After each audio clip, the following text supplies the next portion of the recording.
ये टेम्पल तो बहुत पुराना है। हम तो कुंभ के बाद हमारी व्यवस्थाएं लगी है। हम हमारे गुरुजी के साथ अभी व्यवस्था में आए हैं। हमारा नाम कमलपुरी जी महाराज है। हमारे गुरुजी का नाम है भास्करपुरी जी महाराज, जो 16 मटी से अभी हमारे को चार्ज मिला हुआ है। हम यहाँ माता जी की सेवा में रहते हैं। और पुजारी जी अभी हमारे आए हुए हैं, जो उसका नाम है भास्करपुरी जी महाराज है, महेशपुरी जी महाराज है, हरिगिरी जी महाराज है, प्रेमगिरी जी महाराज है। ये हमारे सब गुरु महाराज है। पंडित जी ये बताइए अभी माया देवी के बारे में इतिहास के बारे में बताइए। माता जी का जो इतिहास है, ये माया नगरी महामाया थी। ये मायापुरी पहले था। इसका नाम हरिद्वार नहीं था। ये कनखल माता का क्षेत्र रहा है, प्रजापति दत्त का क्षेत्र रहा है। तो ये माता जी का इतिहास यहाँ से जुड़ा हुआ है। ये यहाँ की अधिष्ठानी देवी है माता जी। जैसे हरिद्वार का नाम पहले मायापुरी था, तो मायापुरी माता जी यहाँ से सर्वशक्ति पीठों का निर्माण हुआ है। यहाँ से माता जी का जो नाभि है वो यहाँ हुआ है। जो हमारे जो सर्व सब शक्तिपीठों में भैरव होते हैं, हमारे वहाँ माता जी में आनंद भैरव है। जो आनंद भैरव का दर्शन करेंगे, माया देवी के दर्शन करेंगे, उनकी ही मंगल कामना यहाँ पूर्ण होगी। बाकी हरिद्वार में जो आते हैं उनका कोई मोल नहीं है। हाँ, कितना प्रतिमा है, हाँ। एक प्रतिमा में एक एक्सप्रेशन है। हाँ जी। एक एक्सप्रेशन में कितना बहुत गुस्सा में है वो, हाँ जी। काली माता का जैसा है। और ये नाराज भी है इतना, क्यों हंस के क्यों नहीं है? क्योंकि ये पहले से जो अभी सनातन को बिगाड़ने का जो चल रहा है, हम कुंभ में सबको सनातन को आगे लेके बढ़ने की बात करते हैं। क्योंकि जो भी हमारे सनातनी भाई है पूरे विश्व में, वर्ल्ड में जो भी आए, कुंभ में आए, जो अभी हमारा कुंभ 144 साल से जो आया था प्रयागराज में, उस कुंभ के बारे में हमने सबको यही बताया है कि आप आइए, सनातन से जुड़िए, सनातन संस्कृति से जुड़िए, अपना वस्त्र जो है उससे जुड़िए। हमें किसी से वस्त्रों से, हमें किसी से कोई आपत्ति नहीं है। हम तो यही चाहते हैं कि आप अपने आप को सुधारें और समाज को साथ में लेकर सुधारने का काम करें। बाकी तो हमारे मंदिर में सभी आते हैं, हम सभी से वही लगाव रखते हैं। हमारा कोई छोटा बड़ा कोई नहीं है। हाँ जी। बगल में जो है वो कामाख्या है, फिर शेरों वाली है, काली माँ है, तारा माँ है। ये 4 स्वरूप है माता जी के। जैसे अपने साथ में कोई हो तो अपने को समय निकल जाता है। जैसे माता जी को भी तो संयम करने के बाद कोई चाहिए तो अपनी बात करते हैं, ऐसा हो। सुबह से शाम तक क्या उपचरण क्या करते रहते हैं? सुबह से शाम तक हमारा अलग अलग सब चलता रहता है। सुबह हमारा भंडारा चलता है, सुबह फिर प्रसाद चलता है, फिर दोपहर के बाद श्रृंगार होता है, 4 बजे श्रृंगार होता है, सुबह 4 बजे श्रृंगार होता है, 5 बजे आरती होती है। ये हमारा जो नित्य क्रम है, हमारे गुरु महाराजों ने हमें सिखाया हुआ है अखाड़ों से, वही करते आ रहे हैं। महामाया यानी शिव की माया। विष्णु की माया अलग है, शिव की माया अलग है। शिव की माया पूरे ब्रह्मांड में रची हुई है। जो अलग अलग क्षेत्रों से उनके जो शक्तिपीठों का निर्माण हुआ है, वो सबसे पहले यहाँ सर्व शक्तिपीठों में ये आता है। माता जी का जो नाभि है, यहाँ से बाद में सब शक्तिपीठों का निर्माण है। यानी ये जो क्षेत्र है महामाया का, जो उसके जो भी दर्शन करेगा वो सर्व शक्तिपीठ का पहला दर्शन होगा, बाद में सब दर्शन का अनुमति है उसको। क्योंकि जो भी माता जी के जहाँ पे भी जितने अंगिरे हैं, वहाँ एक भैरव, एक माता जी का स्वरूप है। यहाँ आनंद भैरव और माता जी 2 है। आनंद भैरव आपको कहीं नहीं मिलेंगे। हाँ जी। स्वामी जी नमस्ते। नमो। पहले ये बता दीजिए आपका नाम क्या है, आप कहाँ से आए? मैं श्री पंचस्नाम जूना अखाड़े का एक नागा सन्यासी हूँ। कहाँ से आए थे? हमारे गुरुजी श्री महंत मनोहरपुर जी महाराज, दादा गुरुजी लखनऊ रहते हैं। हमारे जो अखाड़े में एक परंपरा है कि हर एक व्यक्ति को यहाँ सेवा दिया जाता है 3-3 साल के लिए, कि वो क्या कर सकता है, साधना क्या, पूजा कर सकता है, वो क्या मतलब प्रचार प्रसार। तो गुरुजी ने सेवा लगाई है।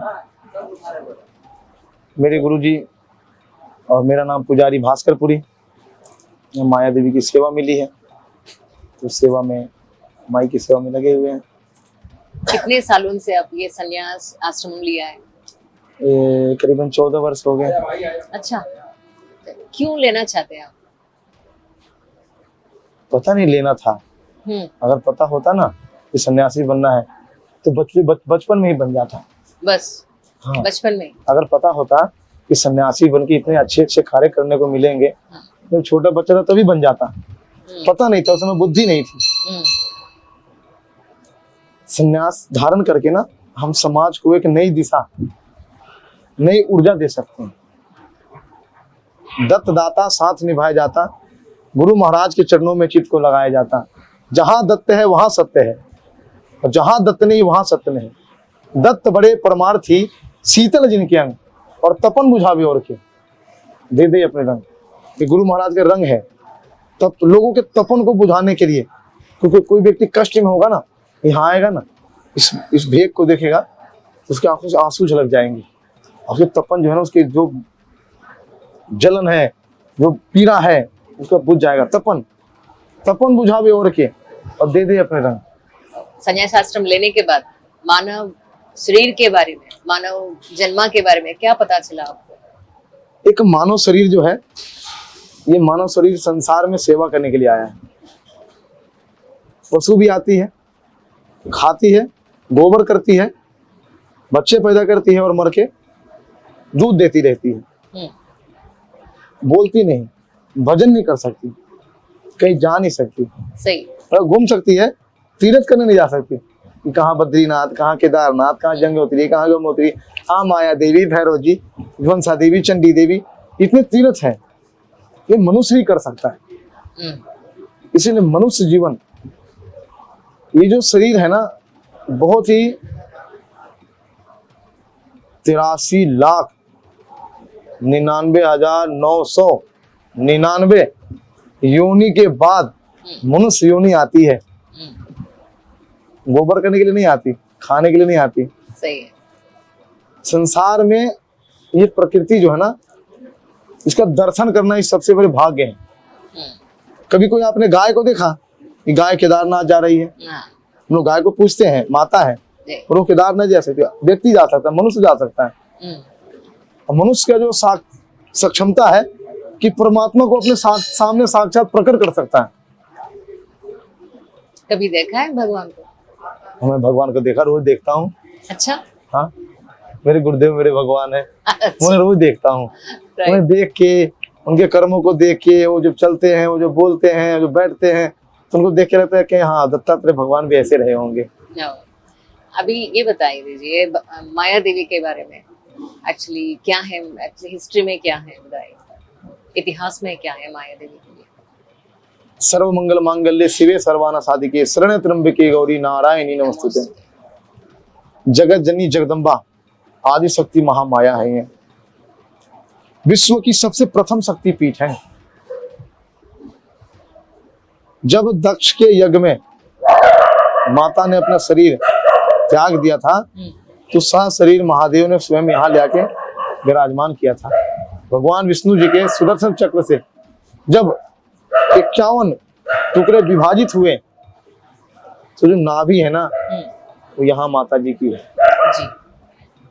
प्रथम शक्तिपीठ। यहाँ दर्शन करने वाले को, यहाँ भजन करने वाले की कुंडलियां जागृत हो जाती है,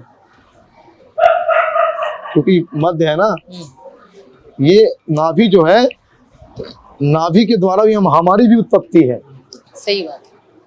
माता के गर्भ में थे तो नाभि के द्वारा ही जल वायु जो भी था नाभि के द्वारा ही जाता था। सही बात। शक्तिपीठ प्रथम है, एक गुप्त रहा, गुरु मूर्ति ने गुप्त रखा इसे, क्योंकि आप देख रहे हैं जितने भी शक्तिपीठ है वहां सरकार का धावा बोल रहा। तो सन्यासियों ने शुरू से ही सनातन धर्म की मर्यादाओं को बना के रखा, परंपराओं को बना के रखा, ताकि कोई दूसरा कोई संधि पीछे इसमें कोई दखल अंदाजी ना करे। इसलिए कर्म नियम बड़े सख्त बनाए गए अखाड़े के, ताकि जो भी पुजारी रहेगा सख्त नियमों के अधीन रहेगा।